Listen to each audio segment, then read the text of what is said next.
Қалайсыңдар? Бүгін дамуымыздың екінші күніне келдік. Енді бүгінгі өтетініміз Архимед заңы. Енді алдыңғы тақырыптардағы үй жұмыстарын орындап, конспектілеп, бізбен бірге дамып келе жатыр деп ойлаймын. Енді бүгінгі тақырыбымызды бастайық. Бірінші, дәл өзіміздің дәстүріміз бойынша Архимед деген кім екенін танысып алайық. Архимедтің енді ол өмірбаяны қашан туылды, қай жерде өмір сүрді, оны айтудың керегі жоқ. Қазір біліп отырасыңдар, бәрібір ұмытып қаласыңдар да оны. Ең бастысы бұл Герон деген патшаның сарайында тұрған, Евклидтан сабақ алған, яғни Евклид деген ұлы математик бар, математикада да жақсы таниды, өте беделді адам, содан сабақ алған, сарайда тұрған, жағдайы жақсы болған. Сол Архимед кішкентай кезінен енді басқа ғалымдар сияқты керемет болған, жақсы оқыған, қызығушылығы болған, сөйтіп жүрген бұл да. Бір кезде бұған сол Герон деген патша тапсырма қояды ғой. Оны бәріміз білеміз, тәжі коронасы. Таза алтын ба, таза алтын емес па, соны есептеп беру керек болады да бұған. Соған Архимедтің ондай жақсы бас істейтінін біледі. Сосын осыған тапсырма қояды, таза алтын ба, алтын емес па деген. Енді ол кездегі ол патшаның қойып отырған тапсырмасы ол енді 100 грамм немесе 200 грамм алтынның босқа кетіп қалды емес, ол кезде таза алтыннан құйылған тәжді киіп жүру ол өте жоғары саналды. Сондықтан ол жерде мәселе ақшадан ұтылып қалу емес, тек тазалықты, яғни ұлылықты көрсететін болған. Сондықтан Архимедке сондай тапсырма қойды. Енді Архимедтің ол тапсырманы қалай шешкенін білеміз, білмейтіндеріміз де бар. Оны қазір білетін боламыз. Бірінші, біз өткен тақырыпты қайталайық. Қысымдар. Архимед заңын түсіну үшін бізге қысымды да білуіміз керек. Ал енді қысымның бұған қандай қатысы бар деген сұрақ пайда болады. Оны қазір былай айтып берейін. Мысалы, бір ыдыспен, бір құдықтан, әйтеуір бір ыдыстан, болмаса енді қаладағылар ваннадан бір су алып жатса, ыдыспен суды алып, оны судан шығарғанша көтерсең жеңіл болады. Яғни судың ішінде көтеріп келесің, әйтеуір түбі судан шыққанға дейін жеңілдеу болады да, судан шығып кеткеннен кейін ауыр болып қалады. Яғни суда жеңілдеу болды, ауаға шыққан кезде ауырлау болып қалды. Яғни бір белгілі бір күш жоғары қарай бізге итеріп көмектесіп тұрды. Сол күшті Архимед күші деп айтады. Ал енді ол қайдан пайда болған күш Архимед күші? Оны қазір түсіндіріп беремін. Мынау су. Енді мынау судың түбі. Енді мына жерде бір мынандай денеміз тұрсын. Бір қатты бір дене тұр. Бұл денеге қандай күш әсер етеді? Енді бәріміз жерге тартылып тұрмыз, сондықтан төмен қарай ауырлық күші, яғни F кішкентай А ауырлық күші әсер етеді. Ал жоғары қарай бұл денені көтеріп тұрған жаңағы бізге көмектескен ол F Архимед күші деп қояйық. Ал F ауырлық күші неден пайда болатынын білеміз. Ол жер барлық зат тартады, сондықтан ол тартып тұр. Ал Архимед күші неден пайда болады? Ол яғни сұйық, яғни мынау судың ішіндегі қысымдардың, яғни айырымынан пайда болып отыр. Яғни қысымдардың әр деңгейінде әртүрлі болатын. Оны білеміз. Қысымның, мысалы, мына жерге дейін тереңдігі H1 болса, бұл жердегі қысым басқа. Мына жердегі биіктік ол H2, яғни тереңдігі H2, сондықтан бұл жердегі қысым басқа. Дәл сол сияқты бұл затымыздың ең төменгі бөлігі бір H1 тереңдікте орналасқан, ал жоғарғы бөлігі H2 тереңдікте орналасқан. Яғни мына жаққа жан жағынан бұған қысым күші түсіріліп жатыр ғой, яғни қысым түсіп жатыр. Мына жақтан, барлық жақтан бұған қысым түсіп жатыр. Астынан да, үстінен де, жан жағынан түсіп жатыр. Енді мынаның астынан былай қарай әсер ететін қысым күшін есептеуіміз үшін біз осы деңгейдегі қысымды есептейсақ болады. Ол білеміз, P тең, яғни P1 деген астынан болсын, ρ G H1. Яғни мынаның астынан жоғары қарай итеретін қысым P1 болсын. Ал мынаның үстінен былай қарай итеретін қысым күшін ол да мына жерде H2 мен есептей саламыз. P2 тең ρ G H2. Енді H1 үлкен. Мына жердегі ρ G мен ρ G екеуінде де бірдей.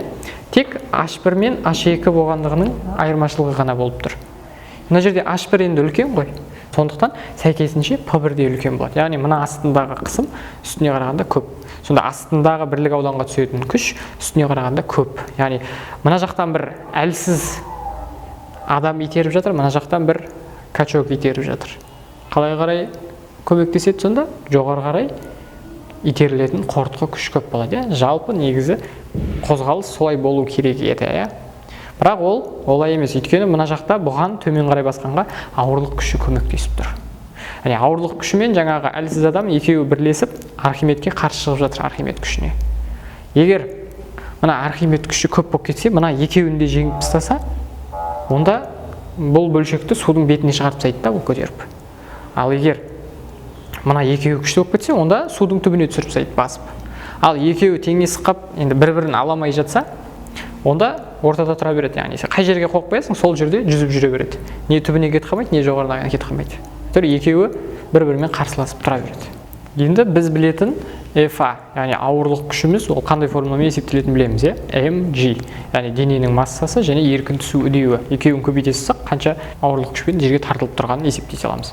Мысалы, салмағың 70 кг болса, көбейте саласың, еркін түсу үдеуі 10-ға, сен 700 ньютон күшпен жерге тартылып тұрсың деген сөз. Сен суға түссең, Архимед күші 600 болса, сен судың астына батасың. Ал енді батпай жүзіп жүретіндер, ол енді ауырлық күші Архимед күшінікі емес, ол енді өздерінің жүзуі, яғни қанаттың көтеру күші деген тақырыптар бар. Сол арқылы енді бізде ешқандай қанат жоқ, бірақ суды түсінікті, негізі. Енді ол тақырып өтпей ақ қояйын, қанаттың көтеру күші, ол ауадағы қанат, судағы қанат, ол көтеру күштерін бөлек есептейміз. Ал енді біз ауырлық күшінің формуласын білдік. Енді Архимед күшінің формуласы қандай деген сұрақ болады, оны қазір жазып көрсетемін. Архимед күшінің формуласы F Архимед тең ρ g v.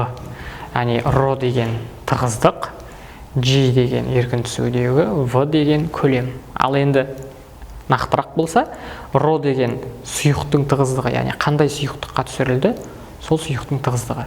Ал g деген ол еркін түсу үдеуі, бәрібір. V деген сол денеміз, сұйыққа батырылған дененің көлемі қанша, яғни d. Сонда біз сұйықтың тығыздығын, еркін түсу үдеуін, денеміз қанша көлемі, яғни қанша метр куб екенін білсек, оған жоғары қарай Архимед күші қанша күшпен әсер ететінін есептей аламыз. Яғни жоғары қарай итеретін күшті есептеп алуымызға болады.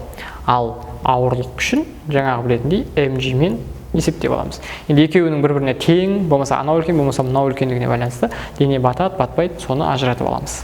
Енді Архимед заңы деген не? Архимед заңы деген, айтайын, мынандай бір ыдыс болсын. Ыдысқа бетімен бет қып су құйып қойды. Су толып тұр. Өте кішкентай зат түссе де, дәл соның көлеміндей су мына жақтан төгіліп қалады. Яғни нереально бетімен бет болып тұрды. Төгілуге прям дайын. Төгілейін деп тұр ғой. Кішкене бір зат түссе де төгіле салады, соның көлеміндей су. Сондай ыдысқа, сондай су құйылған ыдысқа біз мындай бір төртбұрыш зат салайық, көлемі 0,1 метр куб болсын. 0,1 метр куб бір темірді салып жібердік. 0,1 метр куб темірді салып жібердік. Енді салып жіберген кезде қанша су төгіледі? 0,1 метр куб су төгіледі. Дұрыс, қанша көлем зат салдық, сонша көлем су төгіледі. Енді біз төгілген судың массасын білеміз ғой. Яғни массасын есептеп аламыз. Төгілген судың массасын біліп алдық. Енді көлеміне қарап та. Сосын оны g-ға көбейттік та, ауырлық күшін есептедік.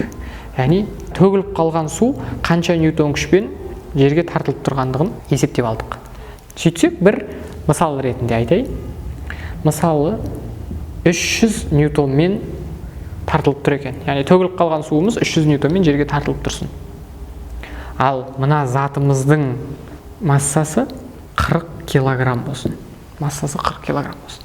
Ол қанша ньютон күшпен тартылып тұрады?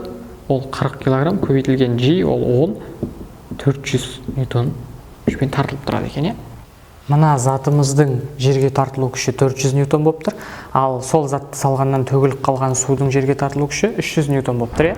400 ньютон көп болғандықтан 300 ньютоннан мына затымыз судың астына батып кетеді деген сөз. Егер мына судың салмағы мен жаңағы салған затымыздың салмағы бірдей болса, тең болса, онда затымыз жүзіп жүретін еді. Ал егер мына төгіліп қалған судың салмағы көп болса, онда судың бетіне шығып кететін еді затымыз. Яғни мынау Архимед күшінің қанша екендігін осы да көрсетеді. Яғни қандай сұйыққа салсақ, сол төгіліп қалған сұйықтың салмағын өлшейміз. Салмағы қанша ньютон болса, сонша Архимед күшпен сол денемізді жоғары қарай көтеріп жатыр деген сөз. Яғни біз Архимед күшін мына формуламен де есептей аламыз, мына формуламен де есептей аламыз. Енді мына жерде формула болғанда төте есептемейді, тек төгіліп қалған судың есебінен есеп шығарып аламыз. Сонда Архимед заңы дегеніміз ол былай айтылады. Сұйыққа батырылған денеге сол дененің көлеміндей сұйық қанша салмақ болса, сонша күшпен жоғары қарай денені жоғары ығыстыратын күш пайда болады. Осыны Архимед заңы деп айтады. Енді осымен сабағымыз бітті. Қалай Архимедтің таза алтын емес екенін анықтағанын, оны үй жұмысына берем. Яғни үйде ол қалай анықтағанын өздерің есептеп тауып, міне мынандай амалдар қолдансақ, былай істесек, таза алтын емес екенін анықтай аламыз деген кәдімгі жауап жасасындар. Оны біз тексеріп шығатын боламыз. Интернеттен қарап, көшіре салуға болмайды. Бірақ көресіңдер ғой өздерің. Бірақ соңғы жауабы тест жасаған адамның басы таппай қалған ешкім басын. Болды. Келесі 3-ші күндік дамуда кездескенше сау болыңдар.